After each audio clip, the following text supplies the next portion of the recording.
All right, y'all. Today is another beautiful day in the neighborhood. And you know what? I moved to Bankhead, so I got 2 new neighbors today, y'all. So I'm excited about it. So, y'all, without further ado, honey, y'all put your hands together for Mr. David Banner and Mr. Mathew Hampton. That's my new neighbors, honey. How y'all doing, David and Matthew? What's happening, man? All good, man. Honored to be here.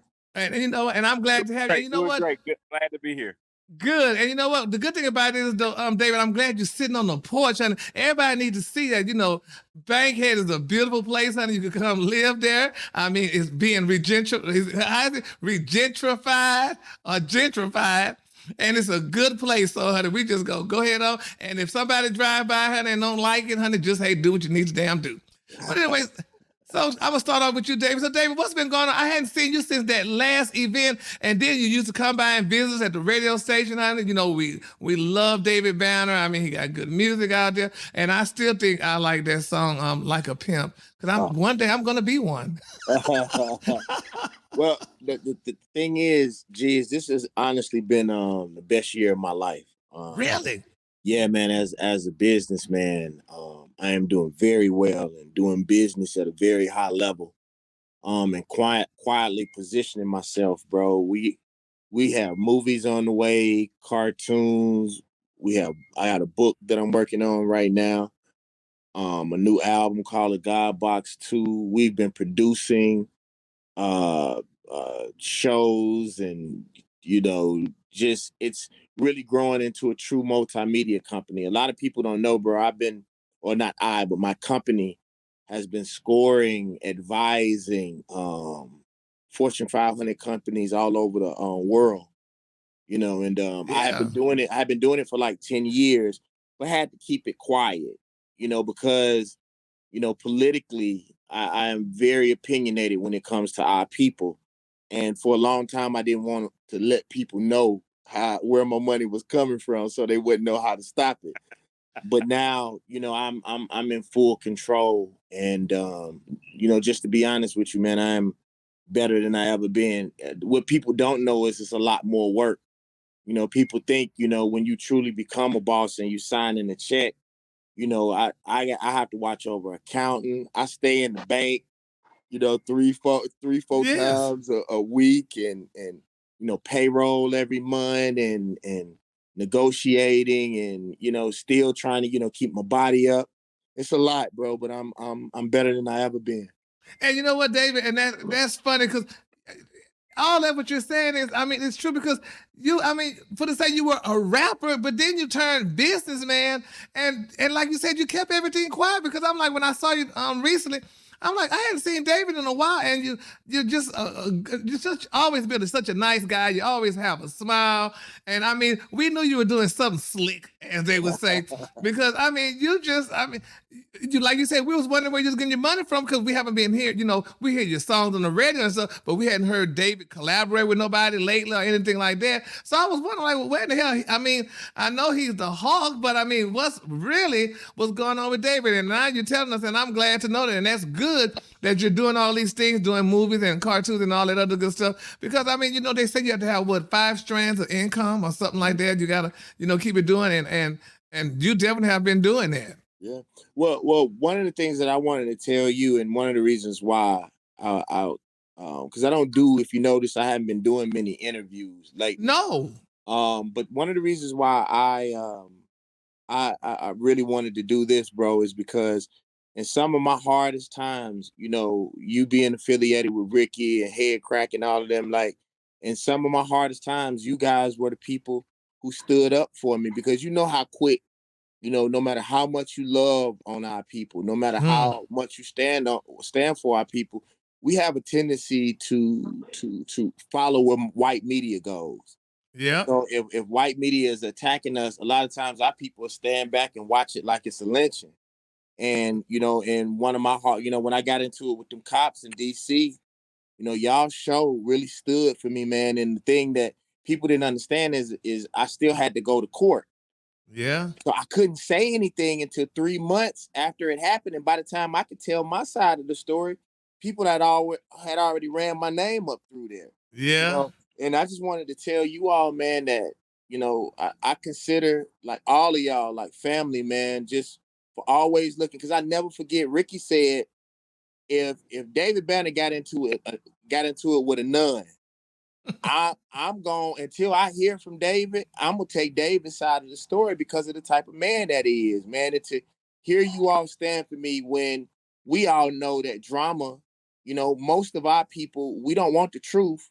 We Nope. want the story. We want the drama. And the fact that y'all stood for me, man, and held me down until I was able to tell my side of the story. And then once the story had blew over and I could speak, y'all brought me back up there to talk, man. So I'm honored to be here, bro. And that's the reason why y'all didn't have no problem when they said it was you, front and center, Regina, schedule it, I'm there.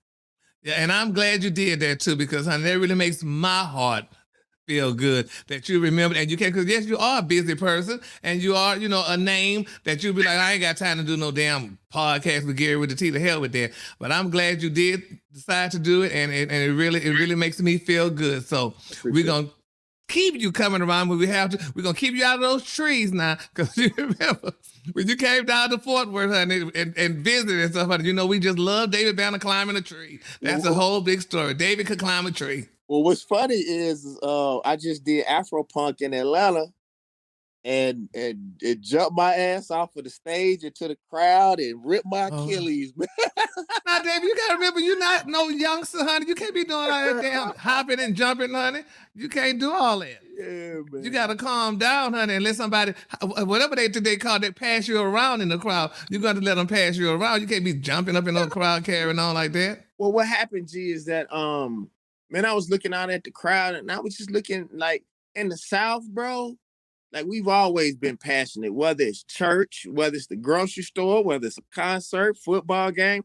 I went to Southern and Baton Rouge, and the band was more popular than the football team. So yeah, like it just bothered my heart, man, to look out in the crowd and watch everybody be on their phone.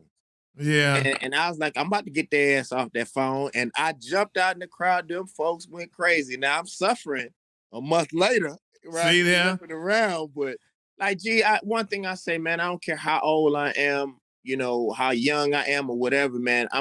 I'm following my heart, man. And even if it means we got to suffer a little bit afterwards, I think our people are losing their passion, man. And I was gonna say that you're such a passionate person. Mm-hmm. I am, and I love us so much, man, in our most godly ways and in our most ratchet ways. I love our people because I understand our history. So I probably gonna have to get me some fireworks or something that we can pop off. I think I'm gonna slow down jumping in the crowd, though. Yes, just slow down. Just walk through the crowd, or just do like honey the Queen do. Sit on the stage and just wave, honey. Yeah, just man. wave everybody. That's what you're gonna have to do, because honey, we don't want you all broken up. Then you can't do nothing. Can't do nothing at all. You're right. Yeah. Dude. Well, that's good. Well, David, so David, now, so you're from Mississippi, right? Yes, I am. We love Mississippi. I do a hosted a style show every year in Jackson, Mississippi. Yep, that's with the radio station with Quasi and Tamala them all over yonder, honey. So it's real good. I like Jackson, Mississippi. Thank you, brother. Good place. But I'm from Port Arthur, Texas. So yeah, PA. Yeah, same difference, honey. Same country people. So. But anyway, he go click back because he was doing some kind of work with the camera. But so, David, so tell us, okay, so you told me some of the things that you've done, but what is next for David Banner? I mean, you got all these different projects going on. Are you going to get back in the studio? Would you like to do a song with Meg Thee Stallion? I mean, what's next for David? Well, right now, I'm sorry I can't name my name, but I'm actually producing one of the biggest female artists in the world right now. Ooh, Shaka Khan. And, just with me, I just want to control our images. And I don't necessarily mean that they always have to be positive, man. But yeah, I get tired of working on these, television shows and movies and doing these albums. And the people who are behind it don't look like us. Mm-hmm. And even if they're good people, if, that's like me talking about,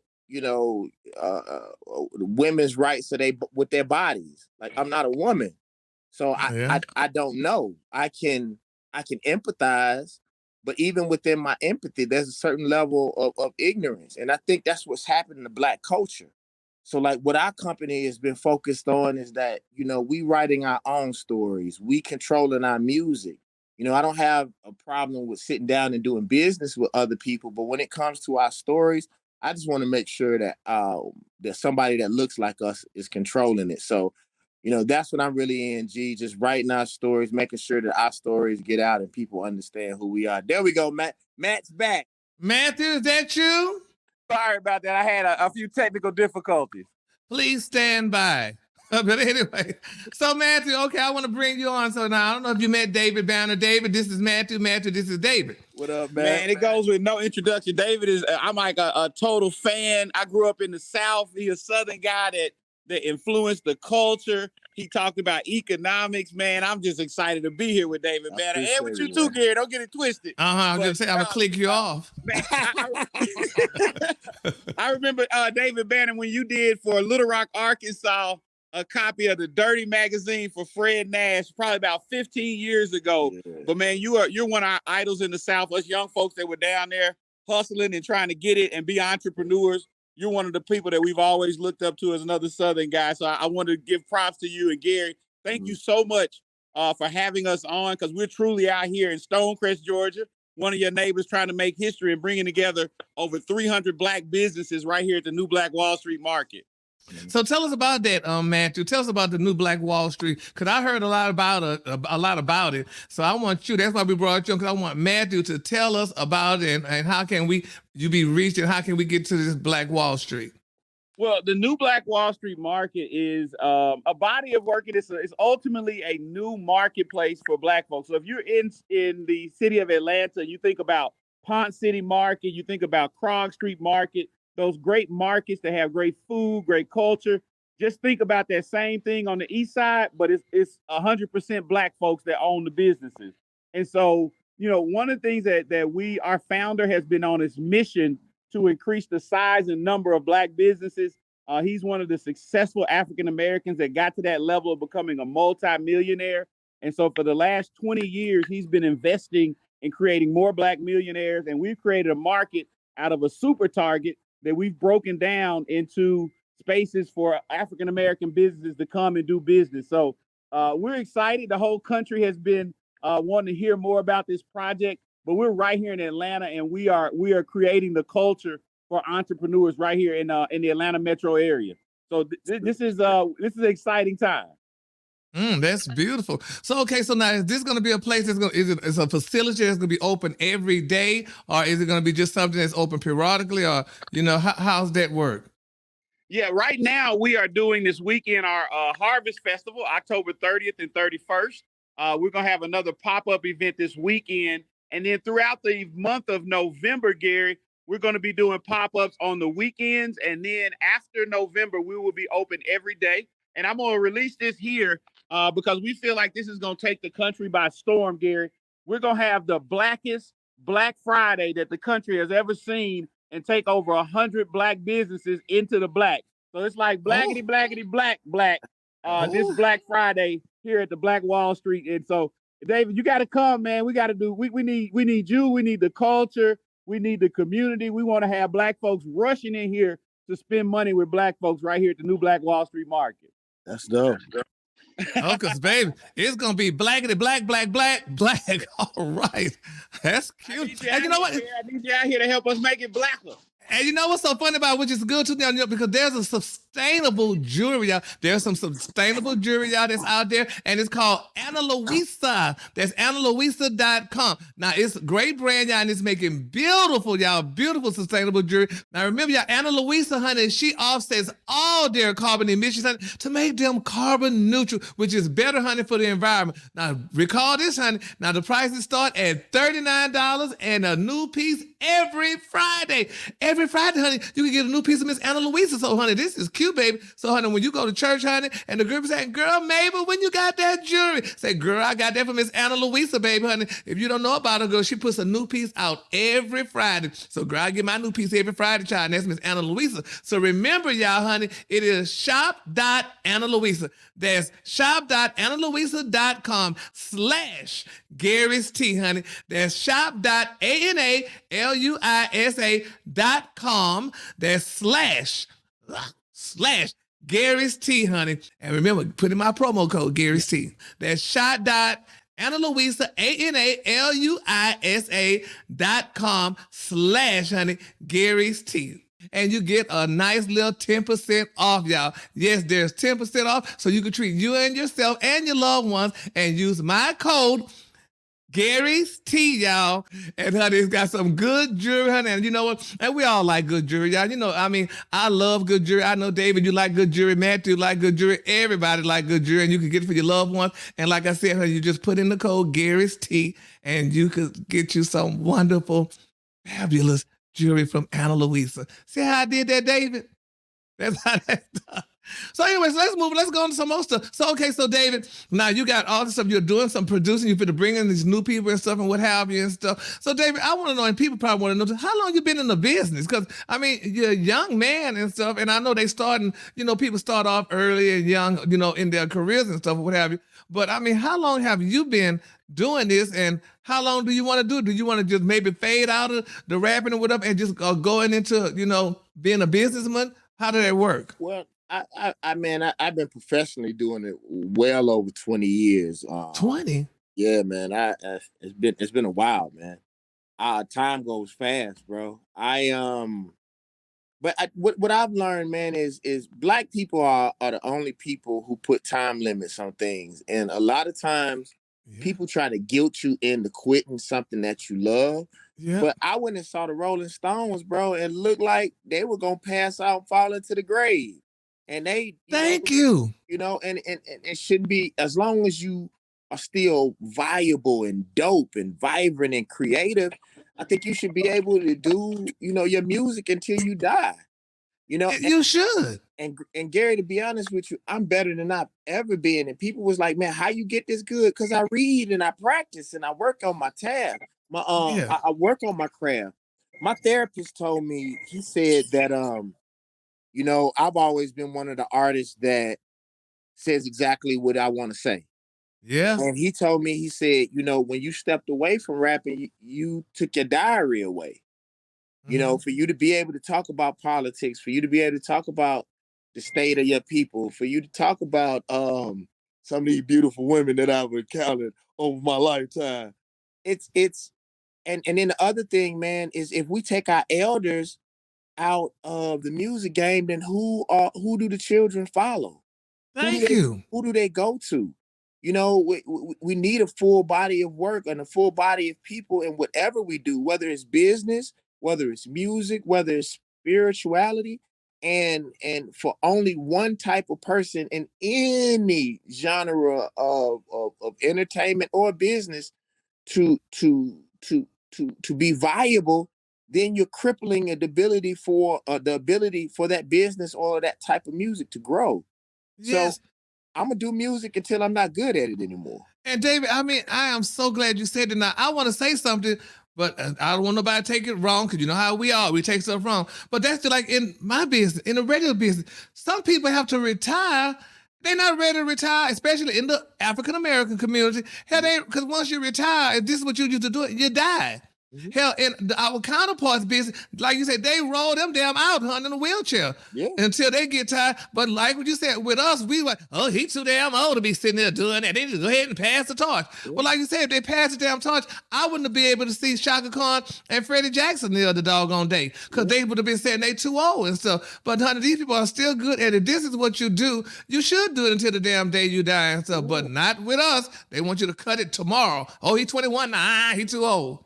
It's crazy. Well, the reason that is because what I learned, especially in the music industry, they want to keep it young, not just because it's fresh talent, new faces. It's because if you notice in the music, well, in all of these businesses, it's usually old white people at the top, and they're getting older and older and smarter and smarter, and we are getting younger and younger, and we know less. So it's like, the thing is, by the time an artist gets smart enough to really make the money that he needs to make, then they replace him with somebody who don't know nothing, but they got the same lawyers. And if you really look at the music industry, it's been the same 7 people that's been heading most of these labels for the last 30 years. You know? So I was even telling people with streaming, and Black people didn't even notice this. As soon as we started opening up mom and pop stores, as soon as we learned how to burn CDs, as soon as we learned how to manufacture CDs, as soon as we started taking other people out of the equation is when the gang switched up.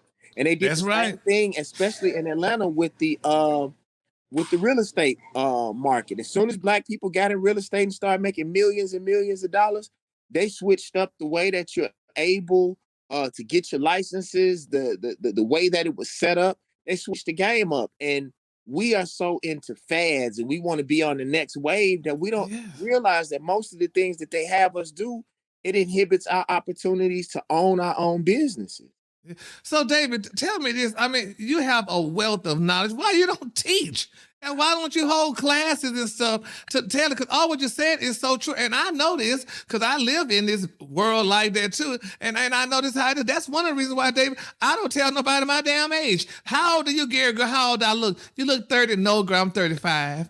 Now, because we're not going to sit here, honey, and go through that. Because people, we are so age discriminative. We discriminate against age. Yeah. It's so funny, man. And I don't mean just about black people, but it seems to me that the most discriminated people on this planet end up being the ones who discriminate the most. And I think it's because of trauma. I say this about our people. A lot of black people don't want to free the slaves. They want their opportunity to hold a whip. Oh, I say that all the time. And one of the reasons why I don't teach, man, and I'm just being honest with you, my time is very valuable. And life is very short. I teach Instagram. Like, what people don't understand, and this is sort of private, but I trust you. Bro, I get paid hundreds of thousands of dollars to speak now. You know, and I give my information for free away on Instagram. Really? You know, if people are fans of me, I sit on this porch and I teach as much as I can. But what I realize is anything that's free and that's not earned, people don't take it seriously. Sure don't. You know, Gary, you've been seeing me come on y'all's show warning our people about what's going to happen. As a matter of fact, Ricky tried to bring me on every week to be an analyst, and I just didn't have the time. But what I'll say is, bro, I've always, if you really think about it, since the beginning of my career, whether it was Katrina, whether it was Mike Brown, whether it was these shots, whatever it may end up being, anything that has affected our people, I've always been front and center. But the real truth, and this is, and I don't mean no disrespect to anybody, most people don't want freedom. They want a Jesus. They want somebody to come out of the sky and save them. Yeah. When the real truth is, I believe the story of Jesus was to show you that you could bear your own cross. Jesus came down here and showed you that I'm going to come down here and be in the form of you and show you that you can be a God walking on earth too. I think that's what the story of Jesus was, is to show you that it's not anybody else's responsibility to bear your cross, but you. Yeah. So in a lot of cases, people don't listen, you know, and I think it's better for me to employ people. You know, you can't lead the people. A very wise man said once, you can't lead the people if you can't feed the people. And people can't learn if their stomach is growling anyway. So I'm just trying to focus on feeding people. Yeah, we mad because I'm hungry here. So you gotta. You need a little bit more of that tea, huh? Okay, now, okay. So I need some oxtails and all that damn mess.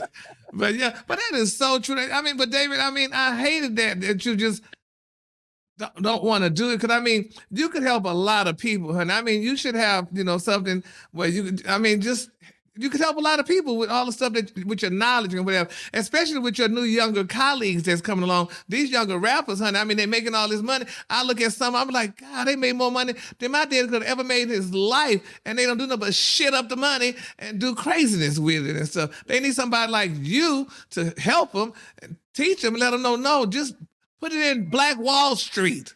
Yeah. Hey, and I was gonna jump in there with you too, Gary. David, you got a place to come teach the fundamentals of business and entrepreneurship, because, you know, so many of the guys out there on the street that are figuring out how to get it, how they need to get it, they are the entrepreneurs. They are really the future. They just need kind of a different product stream or a different direction. And I think that, you know, David, you have that ability to bridge and bring people together and bridge that gap between business and the streets, to be honest. And so we love to have you come teach at the Allen Entrepreneurial Institute. We just right over here on the east side. You just got to come this way a little bit. Yeah, but no, but the thing is though, bro, is one of our problems is that understanding that time is the most valuable asset that we have. Yeah. And That's right true. now I'm making more money than I ever made in my life. And so it's cool, but we would never ask, you know, people up at colleges to come and teach for free. I've given most of my career to our people, and I do okay. But I asked somebody one time, I said, do you all think I'm the antithesis of Donald Trump? And what that means is, am I the direct opposite of Donald Trump? And they was like, yes. I said, well, then why don't black people take care of me like white people take care of Trump? Mm.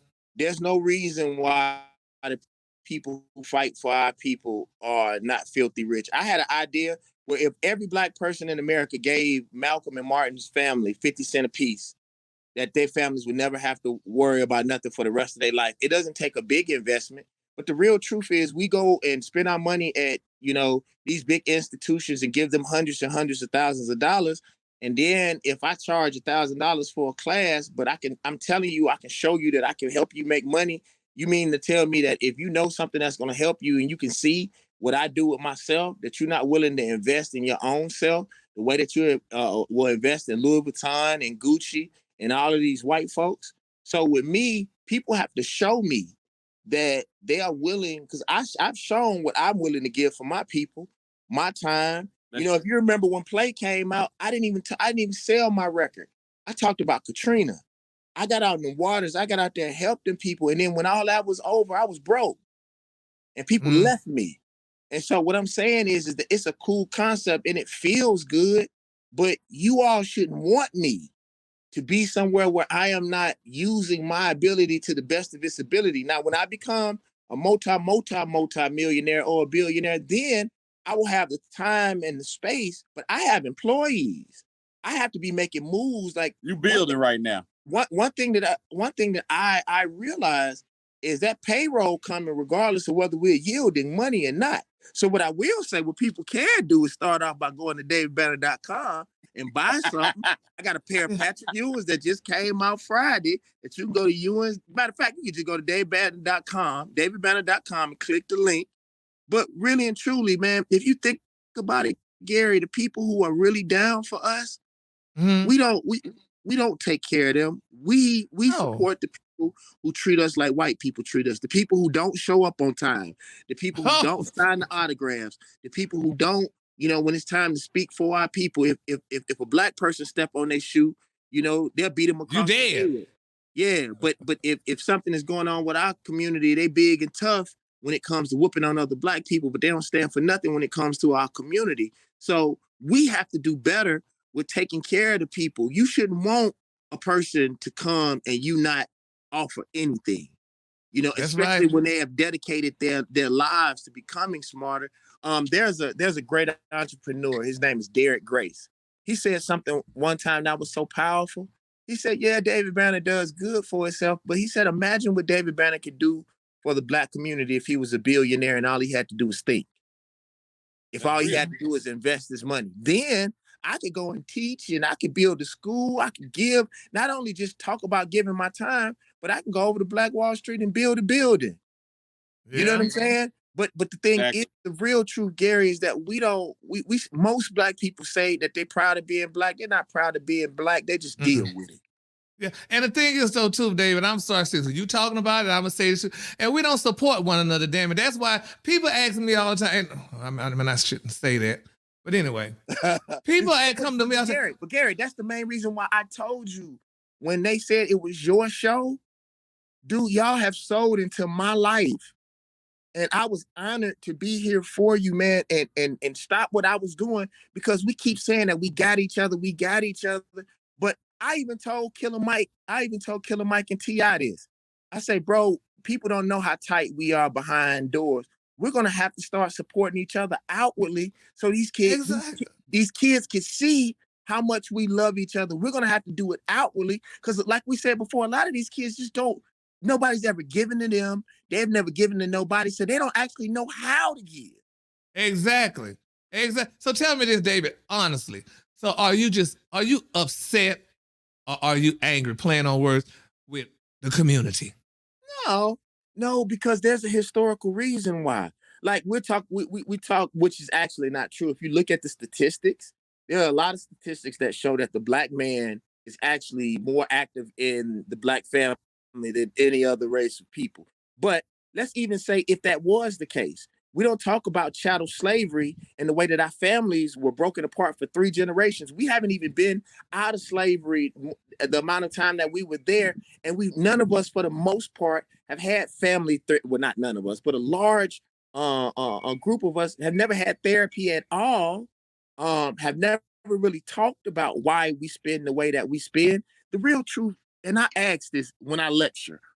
One of the first things I asked is I said, close your eyes. Because one thing that I believe is God. I believe God is in a place where most black people don't know. And if that was the one thing that I do agree with religion, is when you want to see God, you close your eyes. When you pray, you close your eyes. So I always tell people to close their eyes because they can't lie to God. And I say, how you really feel about black people? Most time people say they're angry, they're disappointed, all of these descriptors that are usually negative, and this is 90% of the time. Then I turn around and ask them, well, if you're angry, if you're upset and you don't trust, won't that affect the way that you spend? Because most of the places that we give most of the black dollar to, the electric company don't make commercials for us. Heinz ketchup, Coca-Cola for the Most part, Louis Vuitton don't put us up on their billboards for the most part. The real thing is we real live. Even if you look at most of our album covers, we got to put something on our album cover that's connected to old white people for us to even see worth in ourselves. The reason why we put so much jewelry on, past, our connection with that kind of stuff from an African perspective, but most people don't know that. We do it because we have such low self-esteem. Yeah. And why is that? Think about this, 3 generations. Think about your worst day of your life, whatever that is. Imagine 3 generations of that every day. Like we went through slavery and the oppression never stopped. If you look on TV, they turn Jesus white. You even look at, any connotation with black. The word black is usually negative when the truth is before the age of enlightenment, everything that was black was godly. If you look at, the skeletons, you look at ghosts, you look at all that stuff, it was always white because white is a deficit of anything. If you burn the log, when it turns white, that means you burn all the nutrients out of it. So we have been socialized to believe that white is better and that black is bad. That's one of the things I did with my company. And when they asked me, I spoke at this big conference, and they said, if there's one thing that you could give to a black business, what would it be? And I said, a history lesson. And they said, why a history lesson? I said, because if black people knew that they created math and science and that the father of true medicine was a black man, then you would change the way that you think about yourself. And if you loved yourself, then you would not only shop with each other, you would protect each other. Think about this. When somebody kills a Russian child in a community, who comes to that person's house? Not the police. The Russians gonna get there first. Go ahead. We are the only people who, when somebody do something to our children, we think that their uncles and aunties and people that look like them is gonna give us justice. No, that's not gonna happen. It's sad. Somebody killed a black child, the first to get to their house? The police, I thought, but I don't know. I mean, it's a conundrum. But what I can say, what we need to do is those of us who claim that we're conscious and we woke, we don't even shop with each other like that. Sure damn don't, honey. Especially this woke thing. Now, you said something that's I'm just still confused about. Woke. You need to be woke, brother. What's woke? Hell, because I mean, woke. I'm woke now. I mean, talking to y'all. Well, woke only means that you're conscious, that you've opened your eyes. Oh, really? And it's more of from a mental standpoint. I understand what they mean, but what I'm saying is we have in our mind that there's going to take a kumbaya moment and all black people going to get together. I'll tell you the truth. I broke it down to a mathematical equation. I don't need but 20,000 people to support anything that I do. This hoodie that I got right now costs $75. If 20,000 people bought just this hoodie, that's $1.5 million.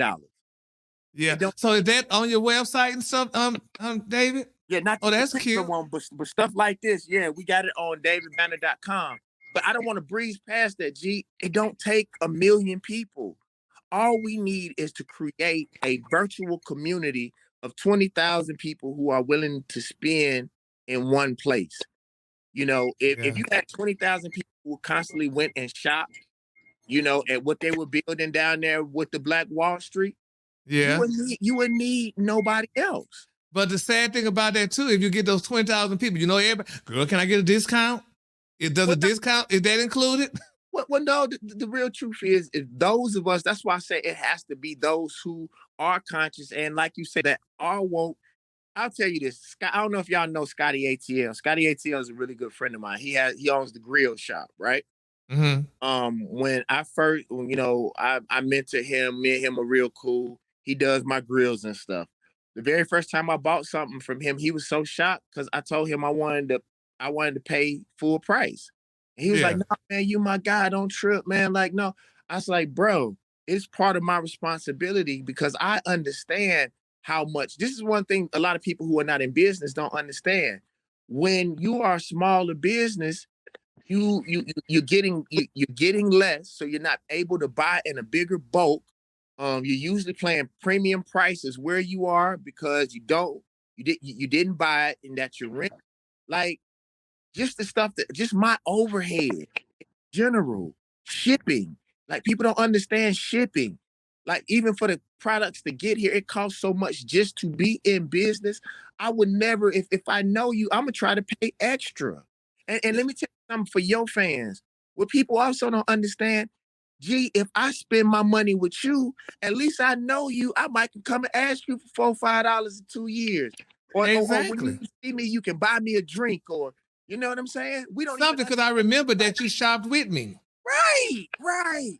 You shouldn't want a deal. And man, and you so positive, you so right, David. Because I put this Talonis hat on when you said it. These are some young guys from Mobile, Alabama that started e-commerce company and they started selling streetwear online. And I'm talking about these boys now are doing 12 million a year straight out of Mobile, Alabama. And so we have this ability in us. We have this creative gene. But just like you said, David, I think the internet is one of the solutions, and being able to use the internet and do commerce.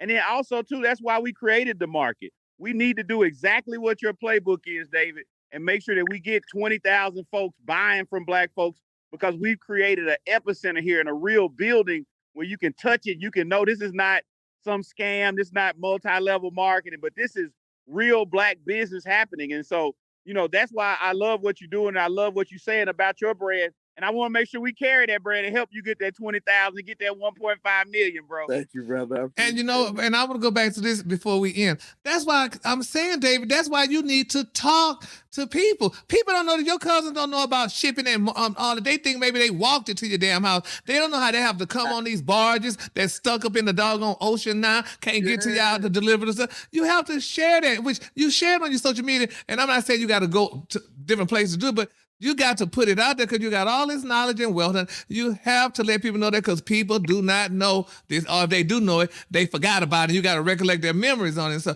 I know it because I took marketing. But that's good stuff, and you have to let the people know this and stuff to shop with you, because like I was going to say earlier, and I'm just saying, I always said I would never own a business because I don't have time for your cousin to come. I ain't going to go there and shop with him, honey. He'll pay for his Toyota. You know how we do. So, honey, I just shoot. I'm not business astute when it comes to that. So I'm not going to sit here and go ahead and argue with y'all. If I said my damn price is $2, girl, it's $2. Period. So that's just me, though. But nevertheless, though, I thank y'all so much, both, honey, for stopping by. And I want y'all to definitely let the listeners know, honey, how y'all could be reached. And, tell about your stuff. So, David, I'm going to start with you. So tell them how they can reach you, how they can find your merchandise, all of that good stuff. Okay. DavidBanner.com. Everything you want to know, for the most part, wherever you go on social media, is just David Banner. I've been able to acquire my name. That's most important. What I will tell you all is that I just want to say really quick that I appreciate everybody for allowing me to grow up. Yeah. I'm one of the few artists, man, who was able to take a better path or a different path, and people allow you. And I really appreciate y'all for allowing me to grow up. Thank you. And you did grow too, because I mean, David, and I'm not saying this because you're on here. I never recall hearing about you going to jail or fighting or carrying on or running women in and out of houses and stuff like that. You always did keep it nice and calm, and you were raised well. It's not that I never did it, G. It's just that I But you see, that's right. Well, that's good. You didn't get caught, honey. So that's the good thing about it, honey. What you don't know won't hurt you. So we're gonna keep it just like that, good and clean. Matthew, let us know how you could be reached and how the people can find the Black Wall Street and all that other good stuff. Great. We're at 8109 Mall Parkway out here in Stonecrest, Georgia. David, you know, you got a VIP invitation anytime you want to come out. And folks, if you want to become a part of this ecosystem of Black entrepreneurs, go to www.newblackwallstreetmarket.com and you can learn how to be part of our consignment programs. You can learn how to be part of our retail programs and how to really scale your business. Thank you guys so much for just letting me be here in the presence of greatness. And David, whenever you want to bring it out here, we got a shop waiting for you, Doc. I got you out here. Just come on out to the market. All right, man. And tell everybody out there I'm proud of them, man. Y'all keep going. Thank you, brother. All right. Thank you. David, Matthew, thank y'all so much. Y'all have a Merry Christmas and a Happy New Year. Thank you, Matthew. Thanks, Gary. Bye.